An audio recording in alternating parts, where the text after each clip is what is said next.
ಹೇಳ್ರಪ್ಪ. ಏನಂದ್ರೆ ದರ್ಶನ್ ಅವರು 25 ವರ್ಷನ ಆಚರಿಸಿದ್ರು, ಕಷ್ಟಪಟ್ಟು ಬಂದಿದ್ದಾರೆ. ನಮಗೂ ಖುಷಿ ಇದೆ. ನಾವು ಸ್ಟಾರ್ಟಿಂಗ್ ಅಲ್ಲಿ ಅವ್ರ ಪಿಕ್ಚರ್ ಎಲ್ಲ ನೋಡಿದೀವಿ. Ready brother, ready ready. ಸ್ವಲ್ಪ ನೋಡ್ಕೊಂಡು ಕೈ ಹಾಕಪ್ಪ, ದೊಡ್ಡ ಜಾಗ. ಚಲೋ ಬೈ, ದೇಖೋ ಅಪ್ನೆ ಕ್ಯಾ ಕರ್ತಾ. ಇತ್ತೀಚೆಗೆ ಬಹಳ ರೂಢಾಗಿ ನಡ್ಕೋತಾರೆ. ಅವರು ಏನ್ ನಡ್ಕೋತಾರೆ, ಅವ್ರ ಅಭಿಮಾನಿಗಳೆಲ್ಲ ಹಂಗೆ ಇದ್ದಾರೆ. ಮಾಡಕ್ ಬರ್ತಾ ಇರ್ಬೇಕು.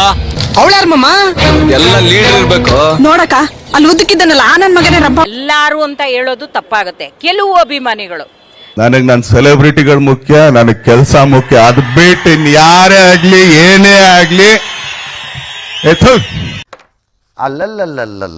ಕೇಳ್ತೀರಾ ನಿಮ್ಮ ಅನಿಸಿಕೆ ತಿಳಿಸಿ ಅಂತ. ಕಮೆಂಟ್ಸ್ ಬಾಕ್ಸ್ ಅಂತ ಯಾಕಿರುತ್ತೆ ಸರ್? ಕಮೆಂಟ್ಸ್ ಬಾಕ್ಸ್ ಅಂತ ಏನಕ್ಕಿರುತ್ತೆ? ಏನೇನ್ ಪ್ರಾಬ್ಲಮ್? ನಮ್ಮ ಅಭಿಪ್ರಾಯಗಳನ್ನ ತಿಳಿಸೋಕೆ ಅಂತ ಇದೆ. ಏನ್ ಸರಿ ಅನ್ಸುತ್ತೆ ಅದನ್ನ ನಾವು ಹಾಕಿದ್ರೆ, ಪಾತ್ರೆ ತೊಳೆಯೋಗೆಲ್ಲ ಮನೇಲಿ ಕೆಲಸ ಇದ್ರೆ ಅಂತ. ನಮ್ಮ ಮನೆ ಕೆಲಸ ನಮಗೆ ಮಾಡ್ಕೊಳ್ಳೋ ಗೊತ್ತಿಲ್ವಾ? ಇವು ಹೇಳೋರೇನು? ಇವ್ರೆ ನಮ್ಮ ಅತ್ತೆದಿರಾ ಹೇಳಲ್ಲ ಈ ಕಾಲದಲ್ಲಿ. ಇವ್ರೇನಿಗೆ ಸರ್ ಹೇಳ್ಬೇಕು? ಏನ್ರಯ ಕರ್ಮ, ಈ ಹೆಂಗಸ್ರೆಲ್ಲ ನನ್ನ ಲೈಫಲ್ಲಿ ಬೆಕ್ಕಟ್ಟ ಬಂದಂಗ್ ಬರ್ತಾರಲ್ಲ. ಪಾತ್ರೆ ತೊಳೆಯೋಗು ನಿನಗೆ ಮಾಡಕ್ ಕೆಲಸ ಇಲ್ವಾ?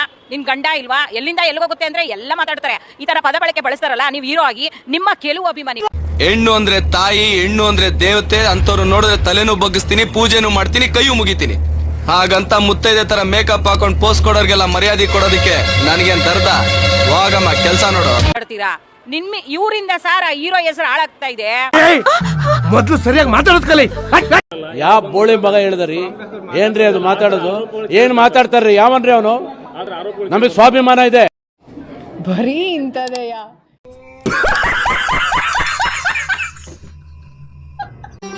ಮತ್ತೆ ಭೇಟಿಯಾಗೋಣ. ನಮಸ್ಕಾರ.